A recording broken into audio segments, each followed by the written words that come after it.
How to fix TikTok video under review problem. Hi everyone, welcome back to our channel. This is Rose and I will guide you to fix TikTok video under review problem. Without further ado, let's get started. Open TikTok app on your device.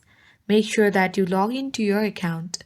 Tap on menu icon or simply profile at bottom right corner of your screen and tap menu icon at bottom right. Tap setting in privacy and now you need to scroll down to the bottom of your screen and tap on report a problem. Scroll down and tap the chat with us button. Here in the message box you simply need to explain the issue. For example, my video has been under review for over a day. Please help resolve this.